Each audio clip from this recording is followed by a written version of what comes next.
Hello everyone, ang topic natin ngayon is about simplifying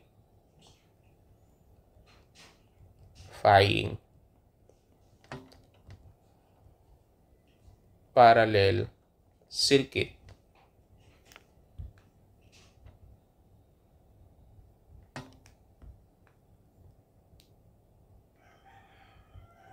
Okay, so find total resistance, total current, and then yung current mo sa mga branch, ano?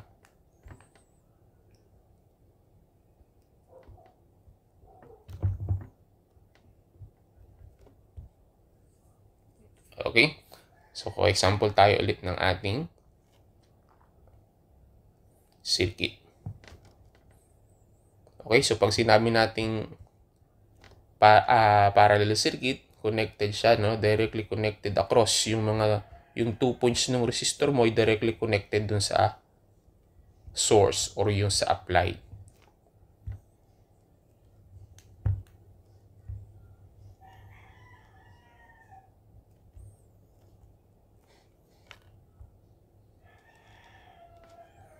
Okay, so lagyan natin ng value 12 volts.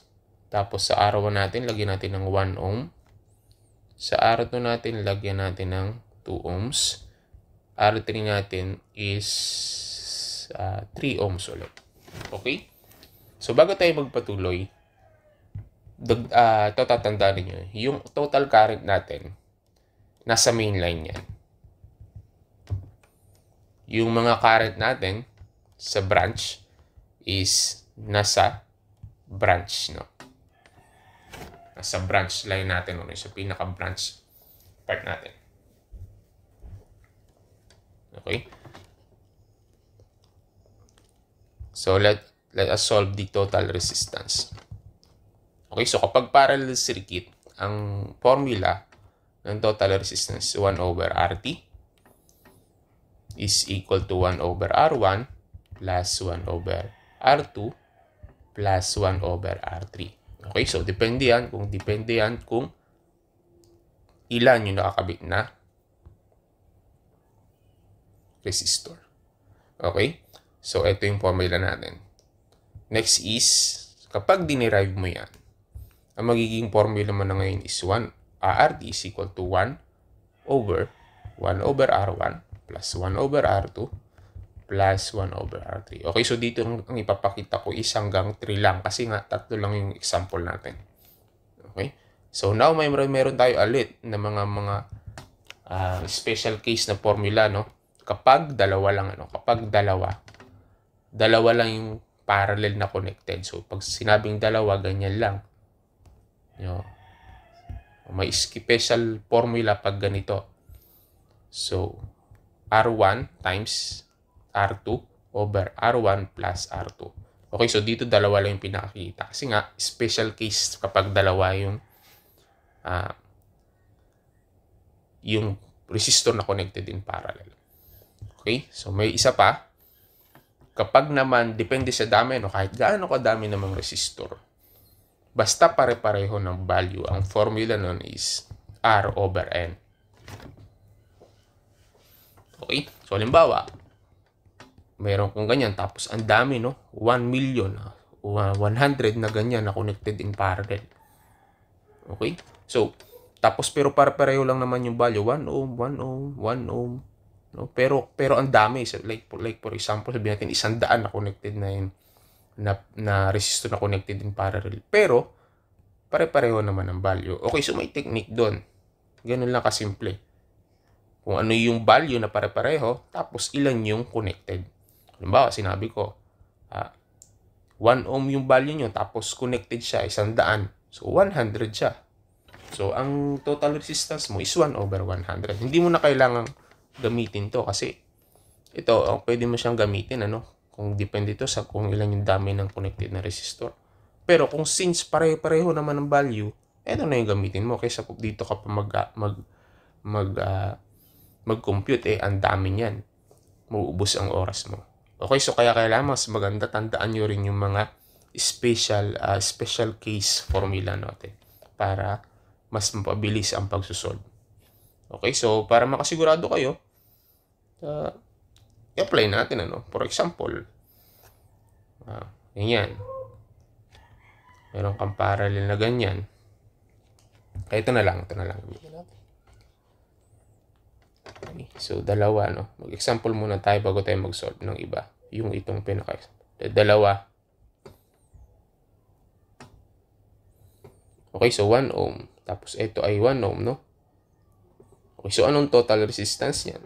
So pag ginamit mo to, 1 over R1 plus 1 over R2. Okay, so 1. Tapos yung 1 daw natin, R1 natin is 1 ohm. Tapos yung R2 natin ulit is 1 ohm din, So kapag sinolve mo yan, 1 over 1 is 1 plus 1 over 1 is 1 ohm. So meron kang 1 over 2. So, ang total resistance mo is 1/2 or 0.5. 1/2 or 0.5. Okay, so, ito naman gamitin natin, Sabi nila, pwede mo itong gamitin kapag dalawa lang yung connected in parallel. Okay, so, total resistance R1 times R2 over R1 plus R2. So, ang R1 mo dito is 1 ohm plus yung R2 mo is 1 ohm din. Then, multiply. Okay? So, 1 ohm plus 1 ohm. So, 1 times 1 is 1 ohm.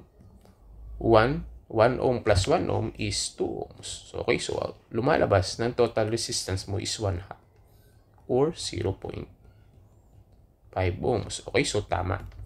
So, next is ito naman sabihin ang gamitin natin, Total resistance is R over N. So, anong sabi? Ano yung value ng R mo? Is 1 ohm. Ilan sila? Dalawa silang connected. So, 1/2 or 2 ohms. So, 1/2 ohms or 0.5 ohms. Okay, so pwede mong gamitin ito lahat, Pero ito is for dalawa lang na resistor. Okay, ito naman is kahit gaano kadami, pero dapat pare-pareho yung value. Okay, so dito is ipinakita ko na lang. Let us proceed na doon sa ating pinaka main na example natin.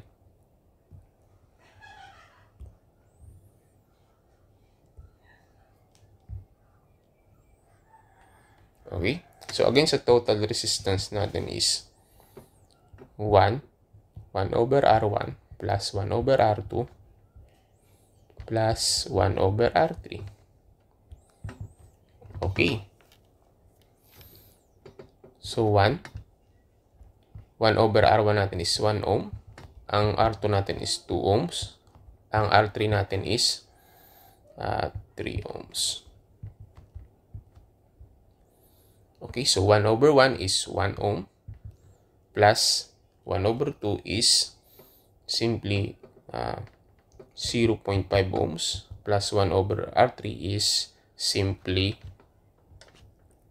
0.33 ohms. Okay, so pag ganyan, irerekta nyo na sa calculator yan, Yung 1 over R2, 1 over R1, 1 over R2, 1 over R3. Irerekta nyo na sa calculator yan. At ang bibigay sa yung sagot nyan is 0.545,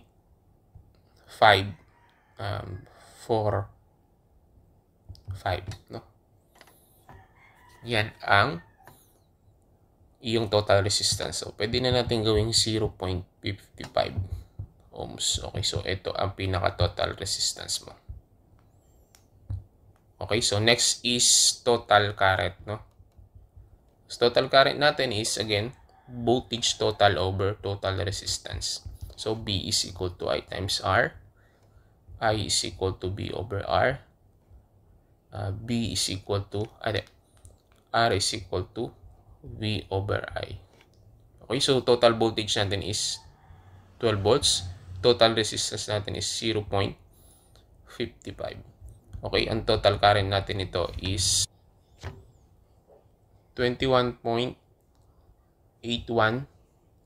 amperes or simply sulat natin 21.82 amperes. Okay, so meron na tayong total resistance, meron na tayong total current. So ngayon, ang hanapin naman natin is yung ating branch, yung current natin kada branch. So dito meron tayong tatlong branch. Okay, so R1, R2, at saka R3. Okay, so paano gagawin natin?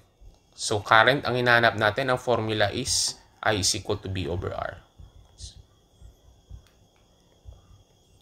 Pero dito, since branch ng R1, so I1. Okay, so I1 ang ginamit natin, B1. And also R1. Okay, so dito pwede mo nang isulat is I1. Ang formula mo dito is pwedeng I1 is equal to BT is equal to R1.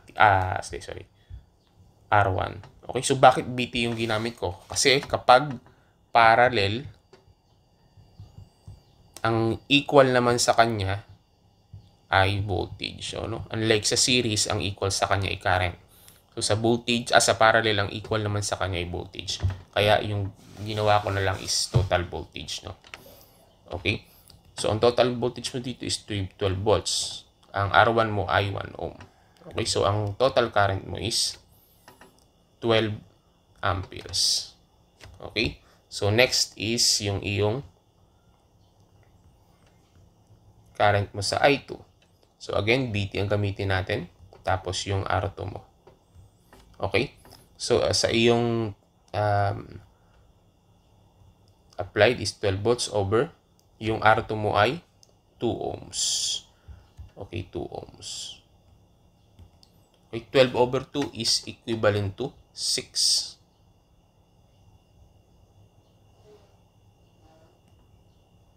6 amperes. Okay? So next is yung I3 mo. Yung current mo sa branch 3 mo, yung sa may resistor, sa R3 mo dito. So ang 3 ohms yung R3 mo, no? BT over R3. 12 volts. Tapos yung R3 mo is 3 ohms. So 12 over 3 is equivalent to 4, no? 4 amperes. Okay, so dito naman, i-add naman natin, no? Total current. Kasi parallel to. Kung sa series is, yung ina-add natin is yung voltage. Dito naman is yung current. Okay? So, IT natin is dapat I1, I2, I3. No? I1 plus I2 plus I3. Okay? I1 natin is 12. Ang I2 natin is 6. Tapos, ang ating total na, yung I3 natin is 4. Okay? So, 6 plus 4 is 10. So, 12 ampere plus 10. Okay, so 10. 12 plus 10 is 22. Kasi, pwede nating 10 plus 10 eh. 10 plus 2 plus 10. No? 10 plus 10 is 20 plus 2 is 22 amperes. Okay, so total current natin is 22 amperes. Now, tumama ba siya dun sa kinumpita natin? Approximately equal. So, kasi 21.82, pwede natin isulat ito na 22. Ano, pag i-simplify pa natin, ano, itong 21. So, kasi 8 na yung kasunod niya, pwede natin i-consider yan as 22. Okay? So, bakit naging ganun? Kasi, yung total resistance natin is 0.55 yung ginamit natin. Actually, kapag tinay mo sa calculator yan, no, ang ibibigay sa yung sagot niyan is kapag tinay mo yung 1 over 1, kapag ito ang itinape mo sa buong calculator, no? Tapos 1 over 1, 2 plus 1 over 1, 3, ang ibibigay sa yung sagot niyan is 6 over 11, no? 6 over 11 ohms, which is equivalent siya sa 0.54545455. Okay? So, kapag itong ginamit mo, sakto ang ibibigay sa yung sagot niyan is 22. Or kaya ito na lang, 6 over 11. Okay? So, type natin, compute natin yan. Total current is equals to BT over RT. BT mo is 12 volts. Ilagay mo is 6 over 11. So, take the reciprocal, 12 times 11 over 6. So, ang magig 12 times 11 is 132 over 6. So, 132 divided by 6, ang ibibigay sa yung sagot niyan is 22 amperes. Okay, so tama naman dito sa pagkakakompute natin. 22 amperes. Okay, will be your total current. Okay, so now, dito, ang mga tatandaan nyo naman, kapag parallel voltage, kapag hahanapin nyo is current, no? Bawat current sa bawat branch is gamitin nyo is voltage, current naman, ano? Current, dito ko na lang gagawin. So, kapag parallel, ang the best kapag hahanapin yung I1 or yung mga branch current, no? Is use current divider. Dito kasi hindi mo na kailangan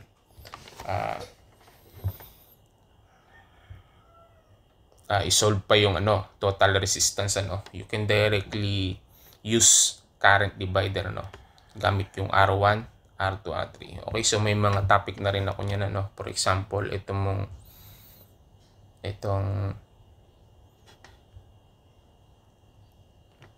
I1 mo, I1, ang formula niyan sa current divider is R2 tapos yung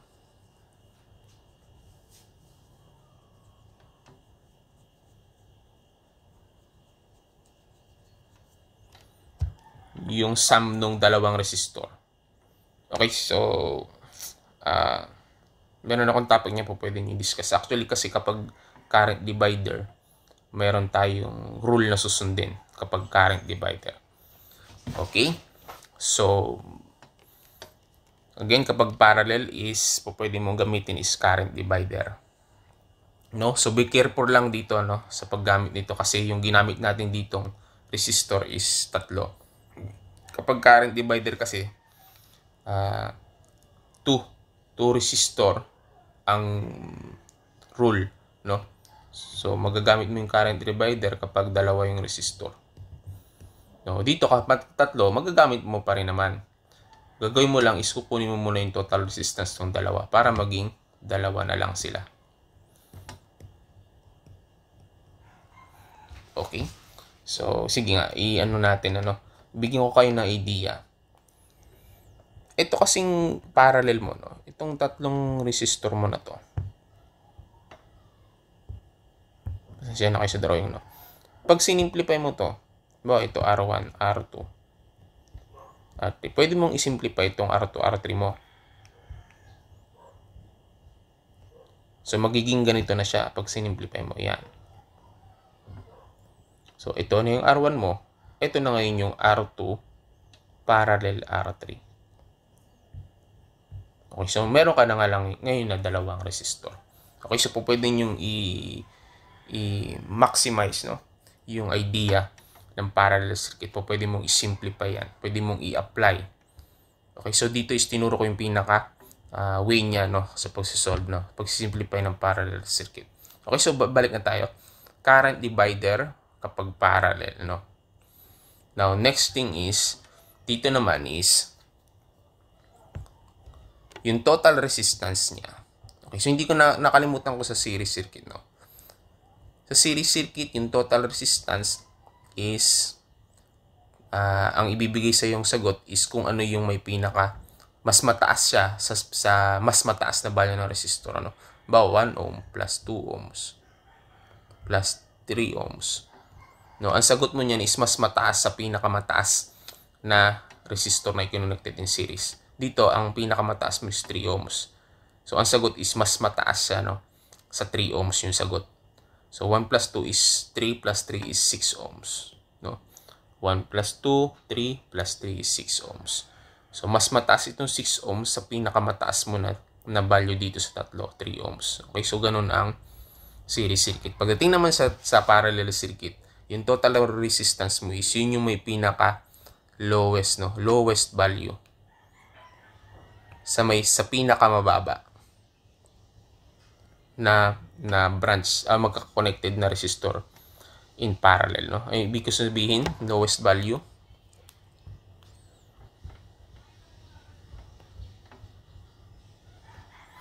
Okay, yung RT natin dito is 0.55, di ba?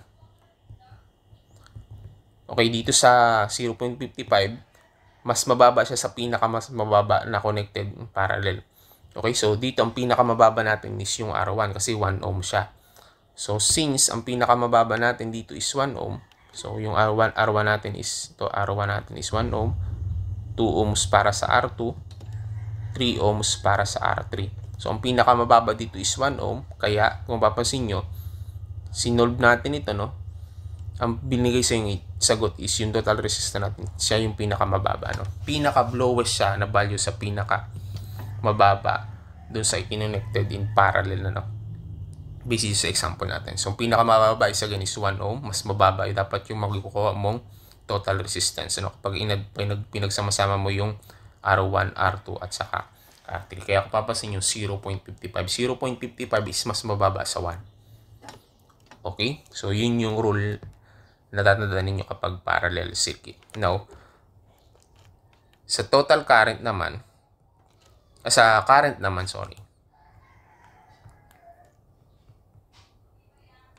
versus yung sa series circuit, sa B. Sabi ko, sa B, sa series natin, kung ano yung may pinakamataas na value ng resistance, siya yung may pinakamataas na voltage drop. Dito naman, sa ating parallels, kung sino naman yung may pinakamababa ang value, siya naman yung may pinakamataas na current. Okay? So, kasi ito, ang pinakamababa natin dito is 1 ohm. Ang sabi, kung sino may pinakamababa ang resistance, kapag connected in parallel, siya naman yung may pinakamataas na current. Kaya kung papansin nyo dito, sa I1 natin, since 1 ohm yan, siya yung may pinakamababa, siya ngayon yung may pinakamataas. Kasi nga, 12 sa kanya. The rest is, yung isa 6, yung isa is 4. Okay? So, siya naman yung may pinakamababa. Mataas ang flow ng current. Okay, so ibig sabihin sa branch na to, dito, yung nag-flow dito na current, sa I1 mo is 12 amperes. Dito naman is 6 amperes. Sa 2, no? So 2, 6 amperes. Tapos sa 3 mo ay 4 amperes. Okay. So, yung 1 ohm natin, siya yung may pinakamataas na flow ng current, 12 amperes. Okay, so yun. So, yun lang naman ang pag-aaralan natin sa parallel circuit. Ano? Okay. So, kung meron kayong mga gustong itanong, ano po, pwede kayo mag-comment sa ating pinaka-comment box. And again, kung meron akong na-miss na part or hindi kayo naintindihan, o meron akong nakaligtaan, no? Pwede kayong mag-comment sa ating comment box at para maitama natin. Okay?